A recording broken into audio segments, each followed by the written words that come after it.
91 વર્ષની ઉંમર છે અને ધર્મમાં શું તાકાત છે. હમણાં રોબિન્સવિલમાં 183 એકરમાં અક્ષરધામ બનીને આવ્યા. મહંત સ્વામી મહારાજ અબુધાબી પધાર્યા છે. જે દેશમાં ભગવું કપડું પણ ફરકાવવું અઘરું પડે, જે દેશમાં અગરબત્તી કે દીવાબત્તી પણ ન કરી શકાય, જે દેશમાં જોરથી રામની ધૂન પણ ન બોલી શકાય, એ દેશના શેખે 28 એકર જમીન સ્વામિનારાયણ હિન્દુ સનાતન મંદિર બનાવવા માટે મફતમાં આપી. આખા વિશ્વમાં મોટામાં મોટી ક્રાંતિ થવાની છે 14મી ફેબ્રુઆરીએ, વસંત પંચમીએ.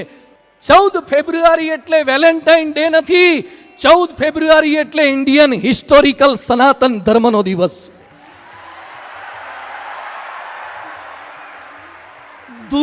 દુબઈ અબુધાબીની ધરતી ઉપર પરમ પૂજ્ય મહંત સ્વામી મહારાજ 91 વર્ષે ભગવાન સ્વામિનારાયણ, ભગવાન શ્રી રામ, ભગવાન શ્રી કૃષ્ણ, ભગવાન શિવજી, ભગવાન હનુમાનજી, બધા દેવી દેવતા અવતારોની 3000 મૂર્તિઓ પધરાવાના છે.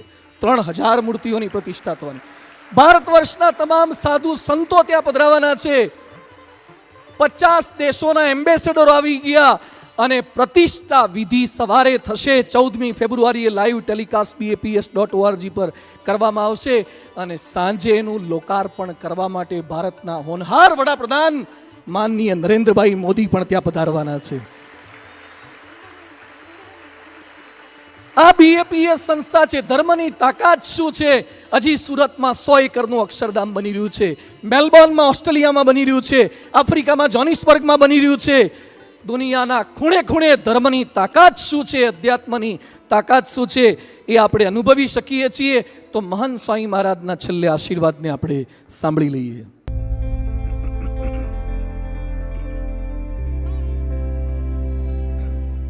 રાજકોટ ખાતે ભવ્ય પરીક્ષાનું આયોજન થઈ રહ્યું છે.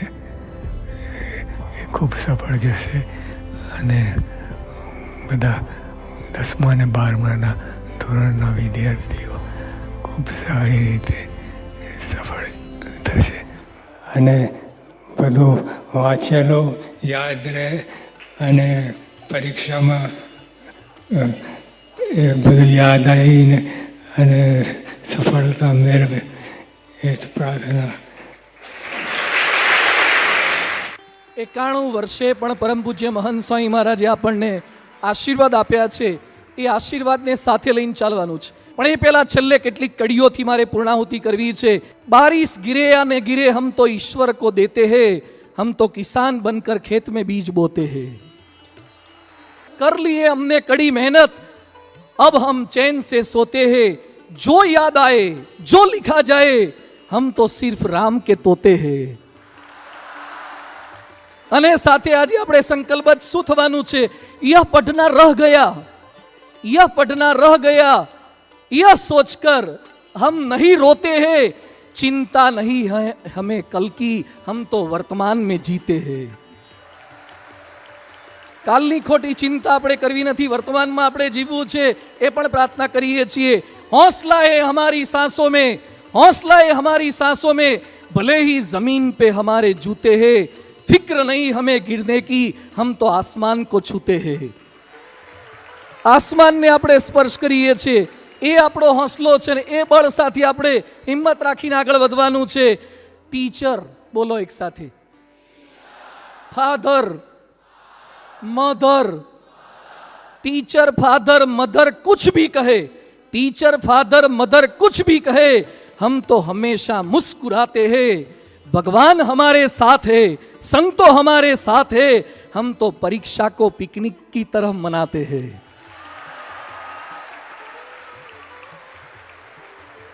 ભગવાન આપણી સાથે છે, ભગવાનનું બળ આપણી સાથે છે. તો છેલ્લે ભગવાનના ચરણોમાં સર્વ દેવતા, સર્વ અવતારો, સર્વ ગુરુજનો, સર્વ સંચાલકો, સર્વ શિક્ષકો, મારા માતા પિતા, સૌ કોઈના ચરણોમાં હું પ્રાર્થના કરું છું. અમે પણ આપના વતી અહીંયા નીલકંઠવણી મહારાજનો અભિષેક કરતા પ્રાર્થના કરીએ છીએ.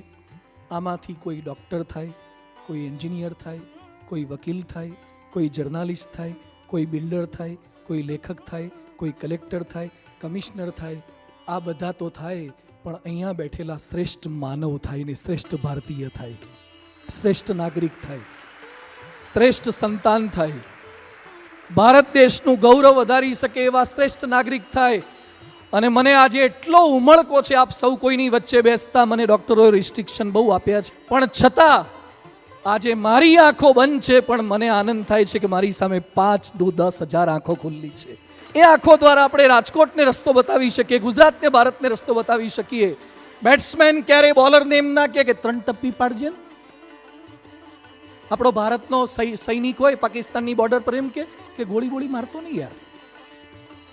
એમ પરીક્ષાર્થી કોઈ દિવસ એક્ઝામિનરને એમ ના કે સહેલું પેપર કાઢજો.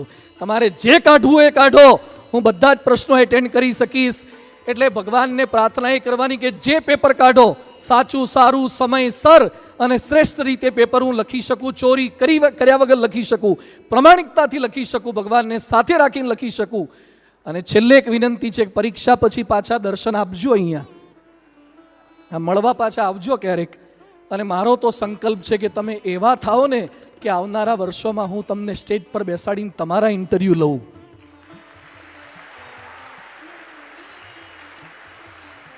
હવે મારે પછીના વર્ષોના સમારોહમાં મારે વિરાટ કોહલીને, રજનીકાંતને, મારે એલન મસ્કને બતાવવા નથી. મારે રાજકોટમાંથી એલન મસ્ક તૈયાર કરવા છે. મારે રાજકોટમાંથી નારાયણ મૂર્તિ તૈયાર કરવા છે. મારે રાજકોટમાંથી આ દીકરા દીકરીઓ તૈયાર કરવા છે. એ થઈ જ શકે ભગવાનના બળના આધારે. મુકમ કરોતી વાચાલમ પંગુમ લંઘયતે ગિરિમ. અને છેલ્લી એક વાત, તમને તમારા મા બાપે કદાચ એની તકલીફને કારણે પ્લેનમાં ના બેસાડ્યા, પણ તમે તમારા મા બાપને પ્લેનમાં બેસાડી શકો ને એટલા સદ્ધર થજો. તમને તમારા મા બાપે આર્થિક તકલીફને કારણે 1 BHK માં રાખ્યા, આવાસ યોજનામાં રાખ્યા, પણ તમે એવું ભણજો કે તમારા મા બાપને 4 BHK માં રાખી શકો એટલા તૈયાર થજો. તમને તમારા મા બાપે કે રોટલો ને શાક ને ખીચડી ખવડાવી, પણ તમે એટલા પૈસાદાર થજો, એટલા સારા થજો કે જેથી કરીને મા બાપને ભાવતા ભોજન તમે જમાડી શકો.